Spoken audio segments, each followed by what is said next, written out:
Do artists really have to starve to be true to their craft? Must the business side of creativity drain all inspiration? No, it does not. 5 minutes on creative entrepreneurship can help you master the business side of creativity, reap greater rewards from your talent, and enjoy your work to the fullest. I'm so glad trouble don't last always. Creative entrepreneurs are constantly afflicted by seasons of feast or famine. The only thing predictable about your work volume is that it'll never be steady. While both situations can be stressful, there is always an easy solution to having too much work. Just say no to all but the best opportunities. But the solution to the famine problem is not so easy. In order to maintain a full pipeline of opportunities, you need to always be marketing. If you're not continually preparing the soil and planting seeds, don't be surprised when your fields are bare at harvest time. Or, to change the metaphor, marketing is a marathon, not a 100-yard dash. I'm Eric Holter, and I've been a serial creative entrepreneur for over 3 decades. After graduating from Rhode Island School of Design in 1991, I could cut and print beautiful wood engravings.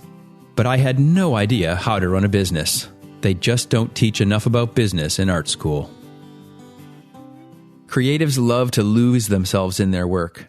The creative process is deeply engaging, and when you have plenty of work, it's easy to just focus on being productive.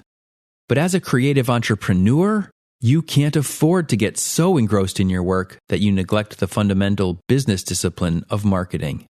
If you stay heads down in the creative process for too long, when you finally surface, you may find that all your opportunities have disappeared. As an entrepreneur, you're going to have to carve out time for the other roles necessary to running a business. In addition to being productive, you also have to handle administration, money, and marketing. And these business disciplines, especially marketing, need to be maintained steadily over time. If you neglect your books for a few months, it might take you days to finally get all your accounts up to date, but you can process all your paperwork, and when you've finished that last item, you'll be all caught up. But with marketing, you can't catch up by powering through a bunch of neglected marketing tasks. Effective marketing is the result of steady and sustained efforts over time. And so marketing is going to require you to establish deliberate and steady habits.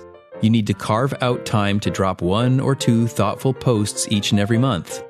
You need to touch base with your contacts on social media regularly. You need to be building an email list and sending to it on a regular basis. Touching base with prospects regularly will be far more fruitful than desperately contacting them all when you find yourself with nothing in your pipeline. And so marketing needs to be a habit, not a Hail Mary. Once you establish a habit, it becomes second nature, a normal part of your routine. They say it takes 3 months of consistent practice to form a new lasting habit. Getting through those first few months is critical. And so you need to make sure that your marketing plan is not overly ambitious. Keeping with it, whatever your plan may include, is so much more important, at least in the early days, than what that plan consists of. You can always tweak your strategy and optimize your efforts later. Establishing a rhythm to your marketing efforts is what's most important in the beginning. In his book, The War of Art, Steven Pressfield identifies resistance as the mortal enemy of creativity. And overcoming resistance, that inclination to do anything other than the hard work in front of us, is the key to success. This applies to creative endeavors, and it also applies to business necessities like marketing. So if you've been putting off your marketing, it's time to make a resolution to overcome your inner resistance and commit to a reasonable and achievable plan to make marketing a part of your normal weekly schedule. In the next few episodes, I'll provide some practical steps you can take and some tools and tactics for implementing a marketing plan. But unless you resolve to form marketing habits, all the tips and techniques in the world won't help. So knuckle down, carve out a few hours per week, and get ready to lay the foundation for the future success of your creative practice. Until next week, don't let the business of creativity overwhelm your creative business. 5 Minutes on Creative Entrepreneurship is a podcast by Eric Holter, mentor to creative entrepreneurs. You can find more content and resources at ericholter.com. His book, Blazing the Freelance Trail, is available on Amazon in print, Kindle, and audio. If this podcast is helpful to you, be sure to share it with your colleagues, and ratings and reviews are always appreciated. I'm so glad trouble don't last